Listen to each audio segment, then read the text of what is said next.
तो रजोगुण तमोगुण शांत हो जाएगा, हमारे अंदर गुणातीत एक आनंद आ जाएगा, एक आनंद की अनुभूति हो जाएगी। और दूसरी बात है कि सबके जीवन में दो पार्ट आते हैं, कभी सुख कभी दुख, कभी संपत्ति कभी विपत्ति। तो संघर्ष में जीवन पूरा जीवन रहेगा। जब तक मनुष्य जीवन रहता है तब तक संघर्ष रहता है, हमको लड़ना पड़ेगा। तो नाम बल से, अध्यात्म बल से ही हम जीत सकते हैं। अगर अध्यात्म बल नहीं तब तो संसार में फिर नष्ट ही हो जाता है प्राणी। इसलिए नाम जप करते रहिएगा, भगवान का अधिक से अधिक जो प्रिय नाम हो वो नाम जप करते रहिएगा। और भोजन सात्विक रखिएगा, और रजोगुण तमोगुणी विषयों से बचिए और लोगों से बचिए। जिन लोगों के संग से कुमति उत्पन्न होती है, ऐसा कुसंग का त्याग कीजिए। यो संगास त्यजति यो महानुभाव सेवते यो ममतास त्यजति सतरति सतरति सतारयति। जो कुसंग का त्याग कर देता है, संत महापुरुषों का संग करता है और ममता रहित हो जाता है, वो भगवान के भजन के प्रभाव से वो सबको तारने की सामर्थ्य रख लेता है। स्वयं तर जाता है, दूसरों को भी तार देता है। इसलिए पवित्र भोजन पाओ, सत्संग करो, नाम जप करो, कैसी भी विपत्ति आए घबराओ मत, भगवान है ऐसा विश्वास रखो। भुवन चंद जी गाजियाबाद से। राधे राधे जी। राधे राधे महाराज जी। महाराज जी, मुझे लोगों की मदद करना बहुत अच्छा लगता है और मैं अपना पूरा जीवन इसी सेवा में लगाना भी चाहता हूं, परंतु कभी कभी जिंदगी में मदद करता हूं, वही लोग मुझे गलत बोल देते हैं, उनके व्यवहार से मुझे बहुत दुख होता है। ऐसे समय में मन ये टूटने इसी लगता से है। बचना है। जब हम लोगों की मदद करें तो उनमें हम भगवान को देखें, और वो मदद कार्य जो हमने किया वो पुण्य कार्य है, उसे हम भगवान को समर्पित कर दें। बदले में उनसे हम धन्यवाद न चाहें। हमारे अंदर आकांक्षा होती है कि हम जिसको कुछ सेवा करते हैं वो हमसे कृतज्ञता प्रकट करे, लेकिन वो प्रतिकूल व्यवहार करे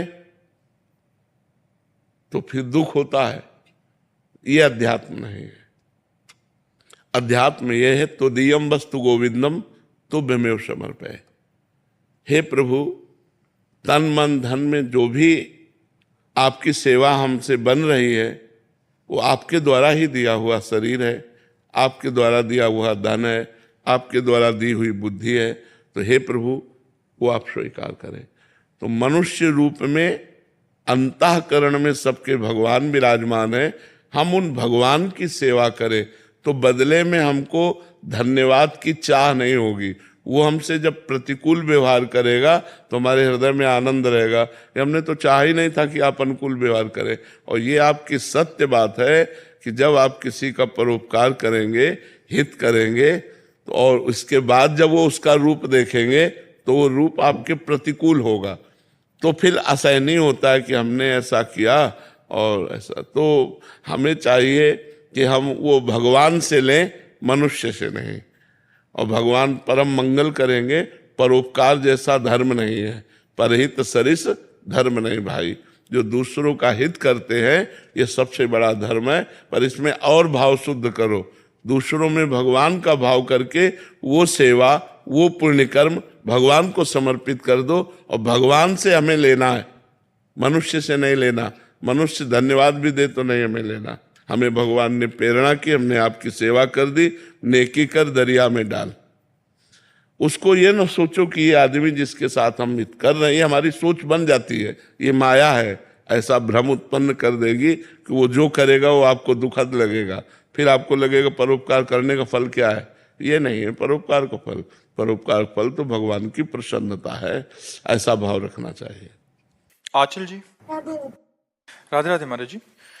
महाराज जी, जो लोग हमें गलत समझते हैं या हमें दुख पहुंचाते हैं, उनके प्रति हमारा व्यवहार कैसा होना? क्यों हम लोगों से परेशान हो? लोग हमें क्या समझते हैं, हमें क्या लेना देना है यार। हमें अपने कर्म से मतलब है, हमें अपने कर्तव्य से मतलब है। लोग हमें अच्छा कहें या बुरा कहें, लोगों की मति है, मुझे लोगों से क्या लेना देना है। सबसे ज्यादा परेशानी तो अपने लोगों को लोगों से है। ये नहीं होना चाहिए। हमें देखना है कि भगवान के विरुद्ध आचरण नहीं होना चाहिए, धर्म के विरुद्ध आचरण नहीं होना चाहिए। मैं धर्म से चलूंगा, सत्य से चलूंगा, भगवान के इशारे के अनुसार चलूंगा। और अधर्म से चले, लोग बहुत बड़ाई करें तो नरक जाओगे। लोगों की बड़ाई से क्या लेना देना है, या लोगों की बुराई से हमारी क्या हानि होनी है? हम लोगों के दिमाग में क्यों घुसेड़ते हैं अपनी बुद्धि? उसी में हम परेशान होते हैं। ये आदमी हमें कैसे देख रहा है, ये आदमी क्या हमें बोल रहा है, या क्या सोच रहा है, उसकी मति है। हमको अपने मार्ग में सीधे चलना है। हम धर्म से चलें, गलत ना चलें, अच्छे से चलें। लोग हमें बुरा कहें तो करें। महाराज जी, मुश्किल होता है ग्रस्त जीवन में फिर ऐसा। हाँ, लेकिन अब मुश्किल होता है, लेकिन नामुमकिन तो नहीं। हम अगर अध्यात्मवान बने तो हम ऐसी क्षमता धारण कर सकते हैं। ये अध्यात्म हमारे लिए ही है। इसीलिए हम कहते हैं आधुनिक शिक्षा के साथ आध्यात्मिक शिक्षा भी होनी चाहिए। अगर आध्यात्मिक शिक्षा नहीं होगी तो आधुनिक शिक्षा पढ़ करके भी हम बहुत नादान रहेंगे, ज्ञानी नहीं कहलाएंगे, हम बुद्धिमान नहीं कहलाएंगे। तो इसलिए हमें चाहिए थोड़ी सहन शक्ति आनी चाहिए। तो अपराध बन गया तो हम अपनी बुद्धि को कंट्रोल कैसे करें? जो हमसे अपराध ना करवा दे, जो हमको गलत ना कर दे, हमको नाम जप करना चाहिए। इसीलिए कहते हैं अध्यात्म से जुड़ो, नाम जप करो, सत्संग सुनो, शास्त्र स्वाध्याय करो, परोपकार करो। इससे बुद्धि पवित्र हो जाएगी, विशाल हो जाएगी। स्वार्थ बुद्धि ही हमको सहनशीलता नहीं देती, परमार्थ बुद्धि सहनशीलता हमको देती है। और प्राय लोग स्वार्थ से युक्त रहते हैं, इसलिए बहुत कमजोर हृदय हो जाता है। थोड़ा सा कोई जरा सा दुखद वचन बोल दिए तो डिस्टर्ब हो गए, और कहो 10 दिन डिस्टर्ब रहे उसी बात से। अगर विवेक है तो 1 मिनट में उस बात को रद्दी कर दिया, हटा दिया, वर्तमान को संभाल लिया। वर्तमान में हम दुखी होते भूत भविष्य की बातों का चिंतन करके।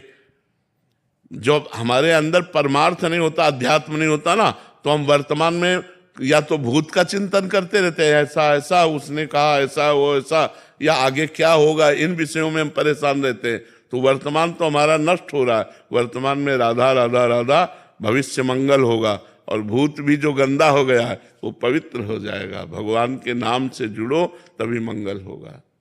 विनोद कुमार जी, राधे राधे गुरु जी। गुरुदेव, मैं जीवन में एक ऐसे पड़ाव पर हूं जहां मुझे लगता है कि मुझे रुक जाना चाहिए और अपनी आंतरिक शांति को प्राथमिकता देनी चाहिए, लेकिन मेरे प्रियजन और परिवार के सदस्य चाहते हैं कि मैं जीवन में व्यस्त गति से जो चल रहा था वो जारी रखूं। हालांकि ये प्रश्न मेरे मन में बहुत परेशान कर रहा है महाराज जी, मैं कैसे संतुलन बनाऊं? नहीं, उसमें क्या देखना है कि आप जो कर्तव्य कर्म कर रहे हैं वो अधर्म युक्त तो नहीं है। नहीं। तो बस वो कर्तव्य कर्म कीजिए जिससे धन की प्राप्ति हो और परिवार का पोषण हो, और नाम जप कीजिए जिससे अध्यात्म पुष्ट हो और परम शांति मिले। दोनों काम हो जाएंगे। तो जो कर्तव्य कर्म पाप युक्त होता है उस पर विचार करने योग्य होता है, उसे त्याज्य होता है, उसे त्यागना चाहिए। लेकिन जो कर्म पाप युक्त नहीं है, धर्म युक्त है, उसे करना चाहिए, क्योंकि उससे हमारे भगवान की भी सेवा होगी, परिवार की सेवा होगी, समाज की सेवा होगी। धन नहीं होगा तो आप समाज की सेवा नहीं कर सकते, आप परिवार की सेवा नहीं कर सकते। इसलिए धन कमाना अनिवार्य है, पर वो पाप कर्म से नहीं, वो धर्म पूर्वक कमाना चाहिए। धर्म, अर्थ, काम, मोक्ष, ये 4 पुरुषार्थ हैं हमारे शास्त्रों में। तो धर्म पहले है, धर्म से युक्त होकर धन कमाना चाहिए, और धर्मयुक्त धन से ही कामनाओं की पूर्ति करनी चाहिए। तो उससे मोक्ष की तरफ हम बढ़ सकते हैं। और अगर धर्म ही नहीं है तो पाप कर्म के कमाए हुए धन से पापमयी बुद्धि होती है, और बुद्धि फिर नष्ट कर देती है। तो इसलिए जो कार्य कर रहे हो करना चाहिए, और बढ़ो उस कार्य में, और उस कार्य के द्वारा कमाए हुए धन से परिवार की सेवा करो, और बन जाए तो कुछ रुपए निकाल कर पुण्य कार्य में दे दो। जैसे गौ सेवा में है, जहाँ बीमारों को औषधि दी जाती है, ऐसी जगह कहीं संत महात्मा जहाँ जैसा भाव बने कुछ वो धर्म कार्य में कर देना चाहिए, और नाम जप करो। और जैसे गुरुजी कोई परिवार का सदस्य भी धन का लाभ लेना चाहे तो दे सकते हैं? हाँ, बिल्कुल दे सकते हैं, बिल्कुल दे सकते हैं। और बार बार वो यही चीज अपनाए? बार बार धन मांगते तो अगर अपने पास है तो हम दे देते हैं, अपने पास है तो हम उनका पोषण कर, नहीं है तो फिर आदेश शाम है। अपनी सामर्थ्य देख करके ही परोपकार करना चाहिए। अगर हमारी सामर्थ्य है कि हमारी जेब में 90 रुपया बच रहे हैं तो हम 10 रुपया दे देते हैं, क्योंकि हमें 90 की आवश्यकता है। हमको व्यापार में लगाना है, हमें अपने शरीर का पोषण करना है, अपने शरीर संबंधियों का पोषण करना है, तो हम 10 परोपकार में दे देते हैं। ऐसा अब बार बार कोई हमसे धन की याचना करे, हमारे पास है तो हम कर देते हैं, नहीं है तो हम मना कर देते हैं। वो दोनों बातें आपके ऊपर है। रितेश जी नेपाल से। राधे राधे महाराज जी। महाराज जी, जो लोग साधना मार्ग पर चलते हैं उन लोगों को ब्रह्म की अनुभूति होती है, और जो लोग भक्ति मार्ग पर चलते हैं उन लोगों को श्री कृष्ण जी की प्राप्ति होती है। तो क्या ब्रह्म और श्री कृष्ण एक ही बात है? भावना अलग है। एक निराकार भावना है और एक साकार भावना है। तो जाकी रही भावना जैसी, प्रभु मूरत देखी तिन तैसी। जिसकी जैसी भावना होती है वैसे ही भगवान अनुभव में आते हैं। भगवान कैसे? आपकी भावना जैसी वैसे। एक ही भगवान श्री कृष्ण जब कंस के रंगमंच पर पधारते हैं तो कंस को साक्षात काल, मानो मूर्तिमान काल चला आ रहा है। पहलवानों को वज्र के समान कठोर शरीर वाले पहलवान जो मथुरावासी हैं उनको नौ किशोर, और जो वात्सल्य से प्यार करने वाले हैं उनको लाड़िले अत्यंत सुकुमार दुलारे प्रभु दिखाई दे रहे। इतना छोटा कृष्ण कैसे इन बलवानों से लड़ेगा, उनको ऐसा दिखाई दे रहा है। तो वहाँ जिसकी जैसी भावना थी वैसा वैसा देख रहे हैं। तो भगवान को जब हम ज्ञान मार्ग से सांख्य योग से भजते हैं तो भगवान निराकार रूप से अनुभव में आते हैं, और जब हम भक्ति मार्ग से भजते हैं तो साकार रूप से आते हैं। वही सगुण साकार है, वही निर्गुण निराकार है। तो जो जिस भावना से उपासना करता है वैसा ही भगवान अनुभव में आते हैं। जैसे आज भी सब कुछ भगवान ही बने हुए हैं, ऐसा वेद कहता है, ऐसा शास्त्र पुराण कहते हैं, लेकिन हम कहाँ अनुभव कर पा रहे हैं?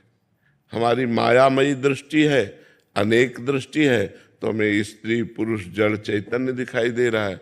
गोस्वामी जी देख रहे हैं, सीय राम में सब जग जानी, करो प्रणाम जोर जुग पानी, सब सीताराम विराजमान है। जो कृष्ण को भजते हैं तो जित देखो तित श्याममयी है, जिधर देखो उस श्याम सुंदर ही दिखाई दे रहे हैं।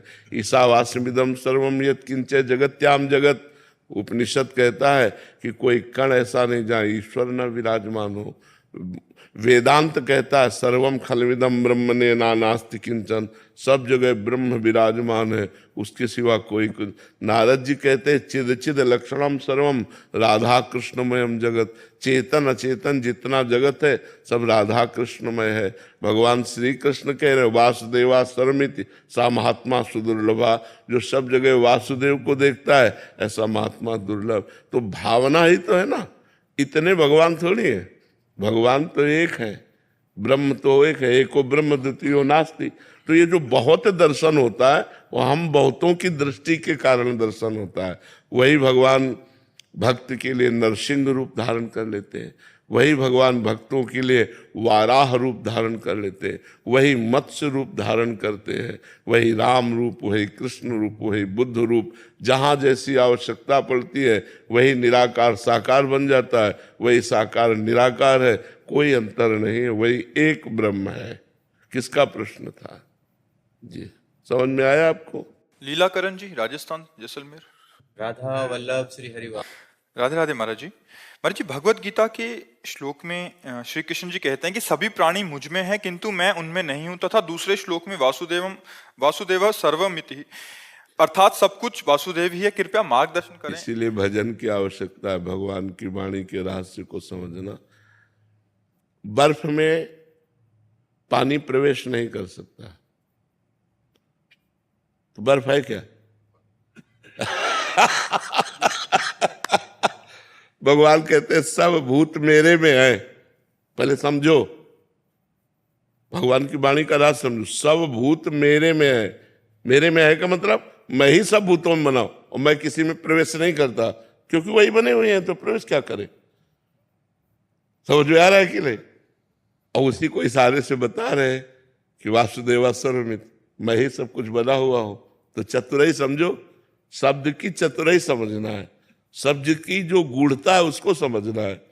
भगवान ही सब बने हुए हैं, इसलिए भगवान उसमें प्रवेश नहीं करते, क्योंकि भगवान ही पंचभूत बने हुए। इंद्रियाणाम मनश्चास्मि, भगवान ही मन बने हुए हैं, भगवान ही प्राण बने हुए हैं, भगवान ही जीवन है, भगवान ही आत्मा है। तो प्रवेश किस में करें? दूसरा कोई हो तो उसमें प्रवेश करें, वही जब बने हुए हैं तो उसमें प्रवेश क्या करें। जैसे हम कह दें कि पानी बर्फ में प्रवेश नहीं करता, तो है क्या वो बर्फ? पानी ही तो है ना। ऐसे ही भगवान ही सब रूपों में है, इसलिए वो किसमें प्रवेश करें? क्योंकि पहले से वो विद्यमान है उनमें। समझ आ रही बात? भजन करोगे तो समझ में आएगी। नहीं समझ में आई बात तुम्हारी? है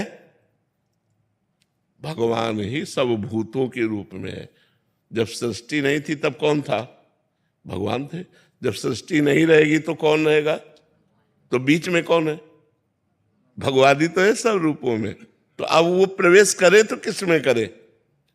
अपने आप में प्रवेश करना है, तो वो तो उस विराजमान है। इसीलिए कह रहे मैं किसी भूतों में प्रवेश नहीं करता, क्योंकि मैं ही भूत बना हूं, पंचभूत मैं ही बना हुआ हूं, वही बने हुए हैं। शास्त्रों का स्वाध्याय करो और भजन करो, तब बुद्धि का विकास होगा और उसमें ज्ञान होगा, तब ये बातें समझ पाओगे। अजीत जी देवरिया। राधे राधे। राधे राधे महाराज जी। महाराज जी, गुरु किसे माने? उसे जो अध्यात्म की ओर ले जाने के संबंधित ज्ञान दे, उसे जो हमारी व्यस्तम दिनचर्या को, जरूरतों को, लक्ष्य की प्राप्ति हेतु जो हम मार्गदर्शन गुरु का करे, या सिर्फ अर्थ है, गुरु का सिर्फ अर्थ है अज्ञान तिमिरांधस्य ज्ञानांजन शलाकया चक्षुरुन्मीलितम येन तस्मै श्री गुरुवे नमः। जो हमारे अज्ञान का नाश कर दे। गु माने अंधकार, रु माने प्रकाश। जो हमारे अज्ञान अंधकार का नाश करके ज्ञान प्रकाशित करके ब्रह्म से मिला दे, वही गुरु। और फिर तो ऐसे शिक्षा गुरु, दीक्षा गुरु, और जो हमें सही बात बता दे, सब में गुरु बैठा हुआ है। लेकिन गुरु का सही अर्थ है संपूर्ण अज्ञान का नाश करा करके जो ज्ञान स्वरूप परमात्मा से मिला दे, वही हमारा गुरु है। और वो सिर्फ भगवान है, दूसरा कोई है नहीं। भगवान ही मनुष्य रूप में, संत रूप में, सदगुरु रूप में विराजमान होकर के हमारा कल्याण करते हैं, दूसरा कोई नहीं। जो गुरु को व्यक्ति समझता है उसका कभी कल्याण हो ही नहीं सकता। गुरु साक्षात परब्रह्म तस्मै श्री गुरुवे नमः। परब्रह्म परमात्मा ही हमारे लिए मनुष्य रूप में आकर के, क्योंकि हम परमात्मा की बात नहीं समझ सकते, तो परमात्मा हमारी वाणी में हमारे जैसे बन करके आकर हमको समझाकर अपने स्वरूप में स्थित कर देते हैं। जो हमें अज्ञान से हटाकर परमात्मा में स्थित कर दे, उसे ही गुरु कहते हैं। और तो हारमोनियम बजाने वाला भी गुरु होगा, अगर हारमोनियम सीखना है। ढोलक बजाने वाला भी गुरु होगा। बस सही गुरु का अर्थ है जो गुरुदेव अज्ञान से हटाकर भगवान की प्राप्ति करा दे, वही गुरुदेव है। भावना शर्मा जी। श्री हरिवंश महाराज जी। महाराज जी, हम आपके शरणागत हैं। गुरुदेव भगवान, गृहस्थी में कुछ ऐसे व्रत होते हैं जैसे करवा चौथ, गणगौर, दशा माता जी और बहुत से व्रत जो किए जाते हैं, ऐसा कहते हैं कि करने के बाद छोड़ नहीं सकते। पर गुरुदेव, हम आपके शरणागत हैं, हम इन व्रतों में रुचि नहीं रह गई महाराज जी। क्या हम अभी केवल और केवल श्री जी अगर का कोई करे तो उनको भगवान को समर्पित कर दे। और जैसे अपने यहाँ अष्टयाम सेवा श्री जी की है, फिर अब कोई करने की जरूरत है नहीं। श्री जी की ही 8 पैर उपासना है, वही हमारी करवा चौथ है, वही हमारी गणगौर है, वही जो भी माने वही सब हमारे। जैसे दीपावली को लक्ष्मी गणेश जी विराजमान करके पूजन करते हैं, तो हमारे प्रिया प्रीतम है, तो हम अपने प्रिया प्रीतम को विराजमान करके करते हैं। जैसे नव दुर्गा में देवी की उपासना करते हैं, तो हमारी निकुंज देवी राधा रानी है, हम उनकी 8 पैर उपासना करते हैं। तो जो अपने घर में प्रिया प्रीतम विराजमान करके और दीक्षित हो करके, बात यह है कि रजिस्टर्ड होना चाहिए आचार्य से। अगर आचार्य से दीक्षित है और फिर ऐसी उपासना करता छोड़ देता तो कोई दोष नहीं है, उसका मंगल ही होगा, अमंगल हो ही नहीं सकता है जी। वैभव सक्सेना जी, अमेरिका से। राधे राधे महाराज जी। राधे राधे महाराज जी। महाराज जी, आज के समय में जब जीवन व्यस्त और भटकाव भरा है, तब हम अपने जीवन में भक्ति को कैसे दृढ़ कर? नाम जप के द्वारा। कुछ कर सको या ना कर सको, नाम जप तो कर सकते हो ना। काउंटर अंगुली में लिए हैं राधा राधा राधा राधा, जब काम लगा तो जेब में डाल लिया, काम कर रहे हैं। फुर्सत मिली 5 बार के लिए तो राधा राधा राधा, फिर काम में लग गए। फिर फुर्सत मिली 2 बार बोला राधा राधा, फिर काम में लग गए। तो हम अगर बहुत बिजी भी है, देखो 24 घंटे में हर घंटे कोई बिजी नहीं रहता। हम कह रहे 12 घंटे काम रख लो, तो 12 घंटे भी बराबर काम नहीं होता रहता, हमको बीच बीच में समय मिलता है। यदि ईमानदारी से उसमें भजन करें तो हम भजन काम के समय भी कर सकते हैं। लेकिन हम मारा कि 12 घंटे आप काम में रत हैं, 6 घंटे आप सोने में रत हैं, 2 घंटे आपके भोजन और पानी प्रसाद इसमें रत हैं, 1 घंटे मनोरंजन में रत हैं, तो कितने बचे? 3 घंटे। 3 घंटे बचे। 12, 6, 18, 2, 20, 1, 21, 24 घंटे होते हैं। 3 घंटे में आप 3 घंटे भजन करो, देखो कितना बड़ा भजन होता है। लेकिन हम लोग अपना समय व्यर्थ नष्ट करते रहते हैं और बात ये कह देते हैं कि हम तो बहुत बिजी रहते हैं। आप कहाँ बिजी रहते हो? व्यर्थ के चिंतन में बिजी रहते हो। व्यर्थ का अगर कार्य ना करो और उस समय को सजो और उसे भगवान में लगा दो तो आपके पास बहुत समय है भजन करने का, बहुत समय है सत्कार्य करने का। तो हमें लगता है हम ईमानदारी से अपने समय को भगवान में लगावें तो हमारे पास समय है, हमारे पास निश्चित समय है।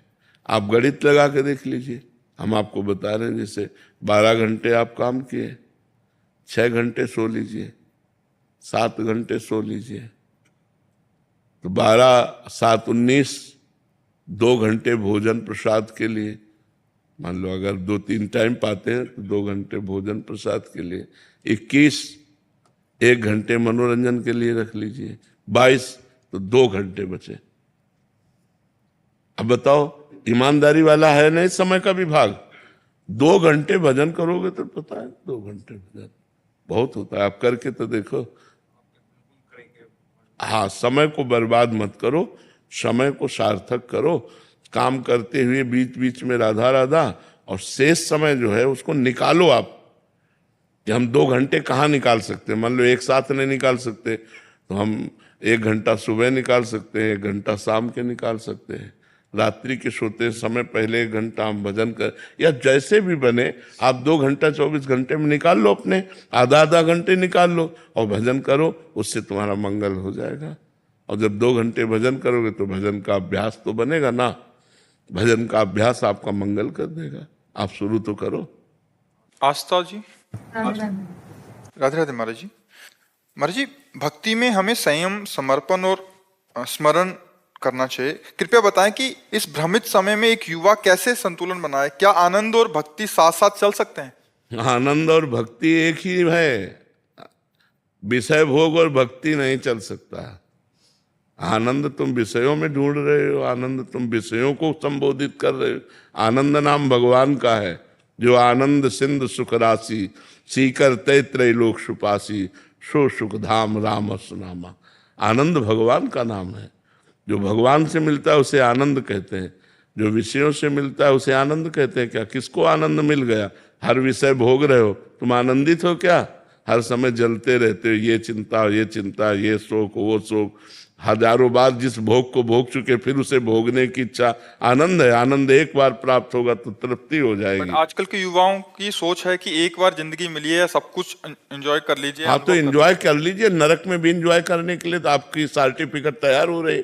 मनमानी करोगे तो यहीं जेल चले जाओगे, तो मनमानी आचरण करोगे, एंजॉय करोगे तो नरक है, शास्त्र विरुद्ध आचरण करोगे तो नरक है, भोगना पड़ेगा। अब मनुष्य शरीर मिला है, इंद्रियों को संयम में रखकर पाप कर्म ना करते हुए, भगवान का भजन करते हुए, अपने कर्तव्य का पालन करते हुए, समाज सेवा करते हुए, माता पिता की सेवा करते हुए अच्छे बनो।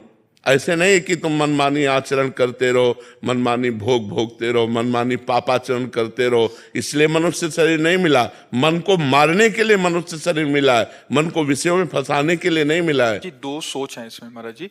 अभी क्या भक्ति का आनंद क्या होता है ये तो पता ही नहीं है महाराज जी। पहली बात तो संसार में विषयों का आनंद है, वही जो सुख मिल रहा है उनको तत्कालिक उसी की आनंद मान रहे हैं। इसलिए महाराज जी बहुत भ्रमित हो रहे हैं कि क्योंकि ये सुख का बारे पता ही नहीं है, आनंद के बारे पता नहीं है, उसमें तत्कालिक अगर इसमें सुख होता तो आप लोग तृप्त हो जाते। क्या आज तक तृप्त हुए? क्या आप विचार करके देखिए, क्या तृप्त हुए? मन शांत हो गया आपका? मन अब कहने लगा आपका चुना था न चाहिए मोरे? कुछ देर के लिए तो हो जाता है महाराज जी, फिर कुछ देर के लिए नहीं होता। वो कुछ देर के लिए कामना शांत होती है, उसका सुख होता है, भोग का नहीं होता। जैसे हमारे अंदर भूख लगी, और भोजन पा लिया तो भूख की कामना शांत हो गई, तो थोड़ी देर के लिए वो शांति से मिली, दूसरी कामना जागृत हो गई, तीसरी कामना जब तक समस्त कामनाएं का त्याग नहीं होगा तब तक शांति और आनंद की प्राप्ति नहीं होगी। नहीं, तुम्हारी बात क्या है, जिनके पास भोगों का साम्राज्य था वो भी अतृप्त रहे, वो भी तृप्त नहीं रहे।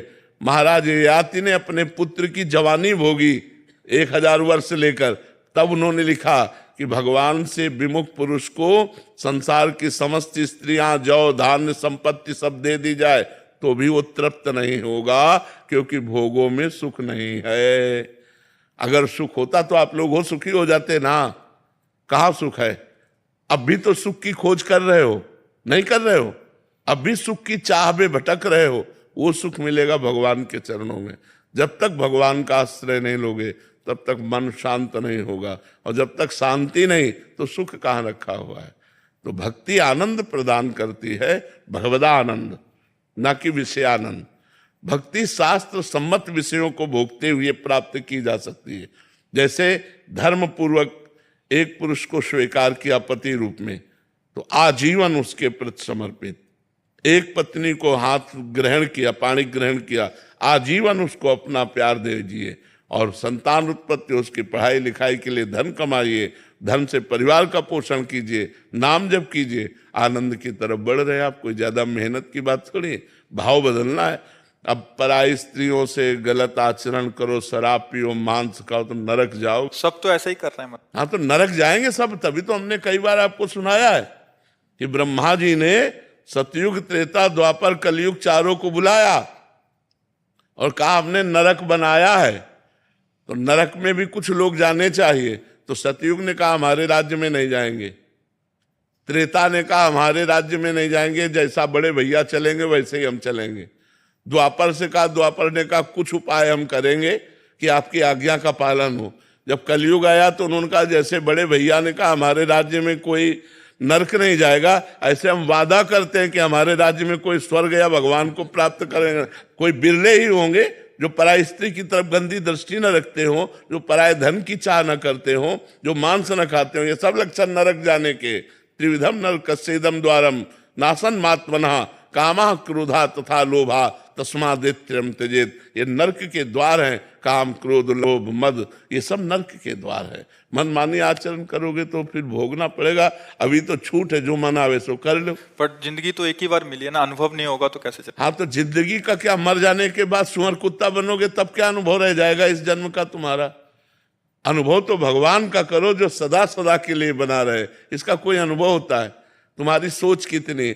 माँ के गर्भ में 9 महीने रहे, 1 सेकंड का भी अनुभव है? हमें बताओ, हम लोग सब माँ के गर्भ में रहे 9 महीने, 1 सेकंड का भी अनुभव है? वो बुद्धि है जो इसी जन्म के अनुभव को भुला दे रही। क्या अनुभव कर लोगे? अगर भगवान का अनुभव नहीं हुआ तो विषयों का अनुभव तो विस्मरण कराने वाला है। इसमें कौन सी सात्विकता है? हम महाराज जी, हम जो है छोटे से ही जो है कल्याण मंगाते थे, तो हम श्री श्रद्धेय जयदयाल जी गोविंद का और भाई जी से जो है बहुत प्रभावित हुए। अच्छा। तो हम उनसे हरिनाम जपने लगे, श्री हरि श्री हरि। 20 वर्ष के हुए तो गुरु मंत्र ले लिया अयोध्या में हमने, तो वहाँ राम सीता का मंत्र मिल गया, तो उसको जपते थे नहाने के बाद। लेकिन दिन भर हम श्री हरि जाप करते थे। लेकिन हमको जैसे प्रेरणा मिल रही है, अब बहुत विकलता हो गई है, व्याकुल इतनी उम्र हो गई, हम भगवान नहीं मिल पाएंगे क्या हमको? तो हमने कहा कि प्रेरणा मिली फिर भाई जी से हमको अंदर से कि आप वहीं जाइए, तो हम वहाँ भाग के आए हैं आपका। आप कह रहे हैं कि शरीर कई रोगों से ग्रस्त है, तो इस जन्म में ही भगवत प्राप्ति हो जाएगी क्या? आपके सत्संग से विश्वास तो हुआ है और जीवन का लक्ष्य भी बना है, बट अभी लगता है शरीर साथ नहीं दे रहा, तो कैसे? अभी 70-71 वर्ष की उम्र। अब हमारी बात मानोगे? हाँ, मान जाएंगे, सब्जी से ले आए। जहाँ तुम जुड़े रहे वहाँ राधा बाबा का भी जीवन देखा होगा, परिचय सुना होगा। अरे बापा से सुना बहुत। तो राधा राधा जपना शुरू कर दो। थोड़ा गुरु मंत्र जपो थोड़ी देर, और इसके बाद हर समय राधा राधा जपो, और फिर देख लो हरि नाम का फल है ये। कोई तभी शांति में सब दोष दूर हो रहे हैं, बिल्कुल सब दोष दूर हो रहे हैं। किसी की निंदा नहीं करना, किसी के पास बैठना नहीं है। अब जो है राजनीति भी छोड़ दिया, आरएसएस के सब पद छोड़ दिया। हमने कहा आप कुछ नहीं करें, केवल भजन करेंगे, बस आपके मिल जाए एक बार बस। हाँ, बस राधा राधा जपना शुरू कर दो तुम। कोई दोष अपराध तो नहीं होगा, गुरु अपराध है क्योंकि हमने गुरु किया है, आपको भी गुरु बनाना। हाँ, तो सुनो, कुछ माला गुरु मंत्र के, इसीलिए हमने कहा कर लो और हर समय राधा राधा जपो। प्रशांत कौशिक जी। राधे राधे। राधे राधे महाराज जी। महाराज जी, मैं न्यायालय में न्यायाधीश के पद पर विराजमान हूँ। महाराज जी, कभी कभी क्या होता है कि अपराधी द्वारा किए गए उसके अपराध का दंड देते समय उसके निर्दोष बच्चों और एवं परिवार के प्रति दया का भाव मन में आ जाता है। तो महाराज जी, ऐसे में क्या ये धर्म संगत है? नहीं आना चाहिए। उसने अपराध करते समय ये विचार किया था क्या कि मेरे बच्चे हैं, मेरी पत्नी है, मेरा परिवार है? जब उसने विचार नहीं किया तो आपको उसको दंड देने में विचार करने की आवश्यकता नहीं है। अपराधी की अपराध प्रवृत्ति का मार्जन दंड से ही होता है, और आप दंड विधान करने के लिए जब बैठे हैं तो आपको इतना दया नहीं देखनी, दया नहीं करनी। देखो, सर्वलोक महेश्वर भगवान है ना, परम दयामय है ना, लेकिन जिसका जो कर्म होता है उसका दंड देते हैं कि नहीं देते? तो ये सब दयामय भगवान के सबसे बड़े न्यायाधीश वही है। उनके न्याय में दया है, लेकिन जो कर्म किए हैं उनको भोगना पड़ेगा। अवश्य में भोक्तव्यम कृतम कर्म शुभाशुभम। अगर फोड़ा है और डॉक्टर रहम करेगा तो मरीज मर जाएगा, फोड़े का ऑपरेशन करना पड़ेगा। ऐसे उसने अपराध किया है तो उस जीव के अपराध का मार्जन करने के लिए आपको भगवान ने न्याय पद पर बैठाला है, तो आपको करेक्ट न्याय करना है, उसमें दया नहीं करनी। हाँ, ये जरूर ध्यान देना है, किसी के भय या प्रलोभन में फंसकर, रुपया प्रलोभन, भय, धमकी, इसमें फंसकर न्याय नहीं करना चाहिए। कि किसी का फोन आया आपको, आप भयभीत होकर के न्याय कर रहे हैं, या किसी की अटैची आई रुपए की, आप रुपए के प्रलोभन में न्याय कर रहे हैं, ये आपके लिए गलत होगा। आपको भय और प्रलोभन से रहित होकर के धर्मपूर्वक जो वकीलों का आपके सामने दोष दिखाया जाता है कि ये दोष है, प्रमाण दिए जाते हैं, उन प्रमाणों के अनुसार उस अपराधी को दंड देना आपके लिए न्याय युक्त है, और वो आप में कोई दोष पैदा नहीं कर पाएगा। लेकिन भय और प्रलोभन से युक्त होकर अपराधी को मुक्त कर देना और निरपराध को दंड देना, तो फिर सबसे बड़ा न्यायाधीश जो भगवान है वो फिर आपके ऊपर न्याय शुरू कर देगा। इसलिए अपने को भगवान को प्रणाम करके बैठो न्याय के पद पर और ठीक निर्णय करो। जो साक्षी उपस्थित किए गए हैं उन साक्ष्यों के द्वारा ही आप ठीक निर्णय करो। अगर साक्ष्य गलत है, वो सामने वाला निर्दोष है और आपको साक्ष्य उसके दोषी के मिल रहे हैं, तो उसके वकील दोषी होंगे, ना कि आप दोषी होंगे। और आपको अगर तनिक भी शंका हो जाए तो उसे और तारीखें देनी चाहिए और समय देना चाहिए, जांच करके ही दंड देना चाहिए। ये दया होगी, ये दया होगी।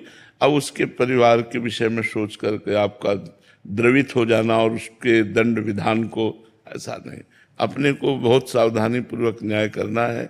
अगर निर्दोष बच जाए और दोषी को दंड मिले तो आपकी पूजा बन जाएगी, ये आपकी भगवान की आराधना बन जाएगी। राधे राधे महाराज जी। महाराज जी, हमसे कुछ ऐसा पाप हो जाए जो शास्त्र के अनुसार गलत हो और बाद में हमें उसका बहुत पश्चाताप भी हो, ऐसे में उस पाप का निवारण दोष ना लगे, इसके लिए मुझे क्या करना चाहिए? महापुरुषों से पूछना चाहिए कि हमसे ये पाप हुआ तो इसका प्रायश्चित क्या हो सकता है, क्योंकि ऐसे कहने से नहीं होता। जैसे डॉक्टर जांच करता है ना कि खून की जांच करवाओ, ये जांच करवाओ, अब उसको पता चला कि ये समस्या है, फिर वो दवा देता है। ऐसे ही पाप की गरुता और लघुता देख करके उसका प्रायश्चित बताया जाता है कि इसका ये प्रायश्चित है, आप कर लीजिए। अब ऐसे जन साधारण पाप के नष्ट करने के लिए भगवान नाम कीर्तन कीजिए, भगवान का नाम जप कीजिए। अब जैसे कोई महत पाप बन जाए फिर उसके लिए महत प्रायश्चित है, उसके लिए अलग प्रायश्चित है। तो अब ये बात किसी महापुरुष से बताइए कि हमको ये हमने हमारे द्वारा ये पाप बना, और उसका यदि आप गुप्त रखना चाहते हैं पाप, कि हम उस पाप को नहीं बताना चाहते, तो भगवान नाम जप कीजिए, भगवान नाम कीर्तन कीजिए, भगवान से प्रार्थना कीजिए, वही क्षमा कर देंगे। बकाया उसका प्रायश्चित कर लीजिए।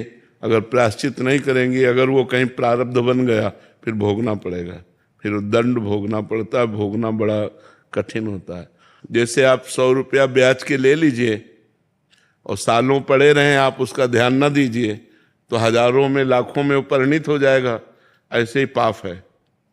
तो पाप जो कर्म बन जाए तो उसका प्रायश्चित कर लेना चाहिए। अगर प्रायश्चित नहीं होगा और वो प्रारब्ध बन गया तो फिर भोगना पड़ेगा। और प्रारब्ध बहुत बड़ा बनता है, जैसे 100 के लाखों रुपए बन जाते हैं ब्याज में, ऐसे छोटा पाप भी बड़ा दंड देने वाला बन जाता है। इसलिए पाप अगर बन जाए तो उसका प्रायश्चित कर लेना चाहिए। आर्यन सिंह जी लखनऊ से। शेयर इवेंट महाराज जी, गुरुदेव, इस संसार में परिवार में हर कोई स्वार्थ का खेल खेल रहा है। स्वार्थ की पूर्ति पर तो प्रेम सम्मान मिलता है, परंतु स्वार्थ की पूर्ति न होने पर उनके प्रति व्यवहार उनका परिवर्तित हो जाता है। महाराज जी, सब जानते हुए भी महाराज जी फिर भी मतलब उनसे उदासीनता नहीं हो पा रही। हाँ, इसी का नाम माया है, इसी का नाम माया है। एक बार स्वामी वामदेव जी महाराज अपनी मंडली के साथ भ्रमण कर रहे थे, तो एक वृद्ध को जूतों से एक जवान पीट रहा था। भ्रमण करते हुए जब दोनों दूर से देखा तो मंडली को रोका और नजदीक गए। जो जवान घर के अंदर चला गया, बोले कौन था ये? बोले बेटा। तो बोले तुम वृद्ध हो, बेटा के जूते खा रहे हो, चलो मंडली के साथ, पूरे आजीवन तुम्हारी सेवा होगी, अच्छा भोजन खाना पीना, भगवान का नाम कीर्तन कथा वार्ता यही मंडली में होती रहती है, चलो। तो बोले बेटा हमारा वो हमें पीट रहा था, तेरे को क्या लेना? मोह इतना बलवान है कि जूता खा के भी वो उसी का संग करेगा, वो वहीं रहेगा। वो हट करके भगवान की शरण में जाकर संतों के समागम में रहकर सुंदर प्रसाद ना, वो वहां सूखी रोटी खाएगा लेकिन वहीं रहेगा। यही भगवान की माया है कि हम जानते हैं ये आदमी हमसे छल कर रहा है, ये कपट कर रहा है, यहाँ कोई सत्य प्रेम नहीं, लेकिन फिर भी मन का खिंचाव उन्हीं के प्रति है, उन्हीं के प्रति है। यही भगवान की प्रचंड माया, इसी को मोह कहते हैं। मोह सकल व्याधिन कर मूला, मोह मूल बहुसूल प्रद, त्यागो तम अभिमान, भजो राम रघुनायक, कृपा सिंधु भगवान। जब भगवान का भजन करोगे तो इस मोह से पार हो जाओगे। नहीं, मोह बहुत महासागर है, इसी में सब डूब जाते हैं, इसी में डूब जाते हैं। तो नाम जप करो और सत्संग सुनो, तो सत्संग से विवेक प्रकट होता है और विवेक मोह का नाश करता है। बिनु सत्संग विवेक न होई, राम कृपा बिनु सुलभ न सोई। होए विवेक तो मोह भ्रम भागा, तब रघुनाथ चरण अनुरागा। जब विवेक हुआ तो मोह का नाश हो गया। यहाँ प्यार तो है ही नहीं, केवल स्वार्थी स्वार्थ है। शुद्ध प्यार तो केवल भगवान करते हैं, भगवान के भक्त जन करते हैं, और प्यार शुद्ध नहीं है। पर ये हमारा मन जानते हुए भी उसी मोह में फंसता है, क्योंकि विवेक नहीं है, ज्ञान नहीं है। विशुद्ध ज्ञान प्राप्त करने के लिए भजन करना पड़ेगा, सत्संग सुनना पड़ेगा। सत्संग सुनो और भजन करो तो व्यवहार करो उनसे बढ़िया, भगवान का स्वरूप मानकर। सब में भगवान है ऐसा मानकर व्यवहार करो। किसी से नफरत नहीं करना, सबको प्यार देना है, पर किसी से कुछ लेना है ये बात भूल जाओ तो आनंदित हो जाओगे। और अगर ये है कि हमने आपको प्यार किया, आप हमको भी प्यार करें, हमने आपको ये सुख दिया तो आप फिर आप दुखी हो जाओगे, फिर तो नहीं मिलेगा। आप लाखों का सहयोग कर दो और जब आपका नंबर आएगा तो आपको पहचानेगा नहीं, वो आपको नहीं पहचानेगा, तब आपको दुख होगा कि ये वही व्यक्ति है जिसको मैंने इतना सहयोग किया और आज हमारी तरफ देखता भी नहीं। संसार ऐसा ही है, ये 100% बात है, संसार ऐसा ही है। इसमें अपने स्वार्थ की पूर्ति के सिवा और कुछ नहीं। ऐसी स्थिति में क्या करना चाहिए कि हम पूरा हित कर रहे हैं सामने वाले का, और फिर वो आज समझ नहीं रहा कि कल हमने क्या किया। हाँ, तो हमें चाहिए कि हम जिसका हित कर रहे हैं उसमें भगवान देखें और जो कुछ उसको समर्पित किया वो भगवान को समर्पण कर दे और उससे कोई मतलब न रखे, तो भगवान की कृपा हमको मिलेगी, भगवान हमको संभालेंगे, नहीं तो हम दुखी हो जाएंगे और हो सकता है हमको उससे द्वेष हो जाए, उससे लड़ाई झगड़ा हो जाए कि हम इतना हित किया और ये हमारा कुछ भी एहसान नहीं मानता। नहीं मानेगा, संसार ऐसा धोखेबाज है। एक्सपेक्टेशन नहीं रखनी चाहिए किसी से कुछ उम्मीद ही मत। हाँ बिल्कुल, यही सबसे बड़ी बात है। हम किसी से उम्मीद ना रखें, दूसरों की उम्मीदों को पूरी करें, पर हम किसी की उम्मीद ना रखें तो सुखी रहेंगे। और वो कर्म हम भगवान को समर्पित कर दे जिससे हमारा काम बन जाएगा। हाँ, मान लो आपको 100 रुपया दिया तो हम ये मान के दे रहे कि इनके अंदर भगवान बैठे, ये ले तो दियम वस्तु गोविंदम तो बेमेव समर्पय, आपकी वस्तु आपको समर्पित, तो इससे हमारी भक्ति बन गई और तुमसे कोई उम्मीद नहीं रखते तो हमें कभी कोई दुख नहीं होगा। ये बहुत सुंदर बात है। रुपेश जी। श्री हरिवंश। राधे राधे महाराज जी। महाराज जी, हम जिस कह रहे हैं कि जिस ऑफिस में काम करते हैं, पहले तो घर से करते थे काम, तो अपनी भजन साधन सब ठीक हो जाता था। अभी ऑफिस जाना पड़ रहा है तो वहाँ जूते डाल के ही जाना पड़ता है, तो बाथरूम आदि में भी वही जूते लेके जाते हैं। तो फिर जो माला का नियम है महाराज जी, उसमें बड़ी दिक्कत। नाम जप करो, उस समय नाम जप करो, शेष समय जैसे प्रातःकालीन समय निकालो, ऐसे समय में उठो कि आपको आधा घंटा पौन घंटा माला जपने को मिले, रात्रि में ऐसे समय सो कि आधा पौन घंटा मिले। तो पवित्र स्थान पर के गुरु मंत्र जपा जाता है, तो गुरु मंत्र की मालाएं पूरा करने के लिए पवित्रता का तो निर्वाह करना होगा। हर समय नाम जप कर सकते हैं। गुरु मंत्र तो मैं 11 माला जो करना है कर लेता हूँ, लेकिन बाकी उससे ज्यादा नहीं हो पाता। बाकी नाम जप करो, नाम जप। हाँ, नाम राधा वल्लभ समय को समर्पित करते रहता हूँ, समय के साथ। जो आपने बोला था कि आप पूरा समय राधा समर्पित करते रहते हैं कर्म को। हाँ, कर्म समर्पित करो और नाम जप करते रहो। मंत्र जप तो पवित्र अवस्था में करना चाहिए, नाम जप हर समय करना चाहिए। मनुष्य जीवन की सार्थकता जो राष्ट्र सेवा मिली हुई है, समाज सेवा मिली हुई है, उसको यदि हम ईमानदारी से धर्म को साक्षी करके और जितना हमको अधिकार मिला है उसके अनुसार हम सेवा करें और भगवान का नाम जप करें, तो अन्य कोई पूजा बने ना बने उस पर भगवान की विशेष कृपा होती है। जो अपने पद का दुरुपयोग करके अनाधिकार चेष्टा, अर्थ आदि की, घूस आदि की प्रवृत्तियां रखता है, वो पूजा नहीं होती, वो फिर नहीं होती। नहीं तो भगवान अर्जुन जी को सन्यास निषेध कर रहे हैं। वो कह रहे मैं सन्यास लेकर भजन करूंगा, युद्ध नहीं करूंगा।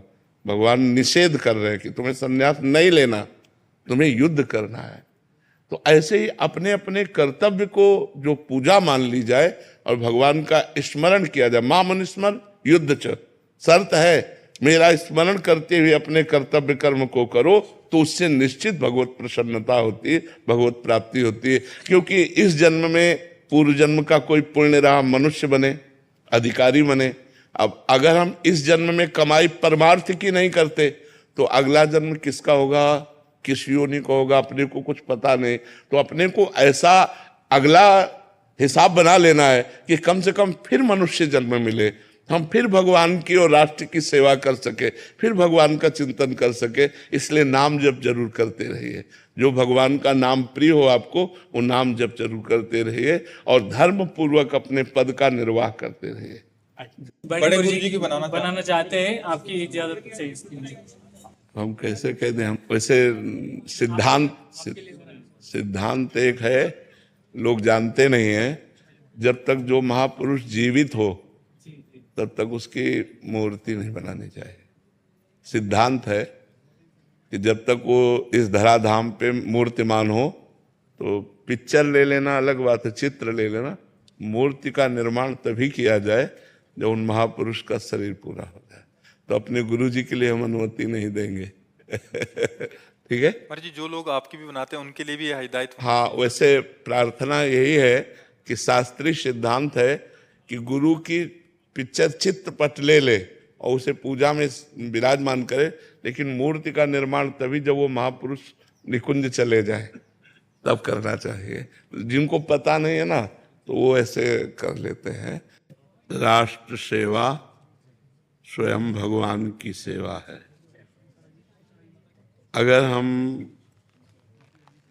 कभी भय और प्रलोभन से प्रभावित ना हो, भय और प्रलोभन से, और अपने धर्म का पालन करते हुए राष्ट्र सेवा करें तो यही भगवान की सबसे बड़ी पूजा हो जाएगी।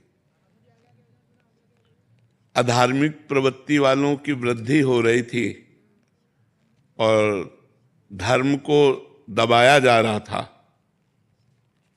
और अर्जुन जी ने कहा मैं युद्ध न करके संन्यास लूंगा, तो भगवान ने कहा नहीं, ये जो अधार्मिक प्रवृत्ति के लोग वृद्धि को प्राप्त हो रहे हैं इनका पतन होना चाहिए, इनका विनाश होना चाहिए, और धर्म के लोग जो दबाए जा रहे हैं इनकी उन्नति होनी चाहिए।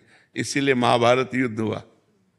तो हमें जो हमारा इतिहास, हमारा शास्त्र प्रेरित करता है कि जो अधर्म की वृद्धि के मार्ग में चल रहे हैं उनको बाधा पहुंचा करके, और जिससे हमारे राष्ट्र में सुख और शांति और विकास हो, ऐसे धर्म की वृद्धि के लिए हमें सतत प्रयत्नशील रहना चाहिए। जब हम राष्ट्र के हित को ना देखकर राष्ट्र से अपने स्वार्थ की पूर्ति करने लगते हैं तब अधर्म हो जाता है। जो अपने राष्ट्र के लिए प्राणों को बलिदान करने की भावना रख करके और पूरे राष्ट्र को सुख पहुंचाने की, तो सब राष्ट्र के रूप में भगवान ही विराजमान है, समाज के रूप में भगवान ही विराजमान है। ये समाज सेवा भगवान की सेवा है।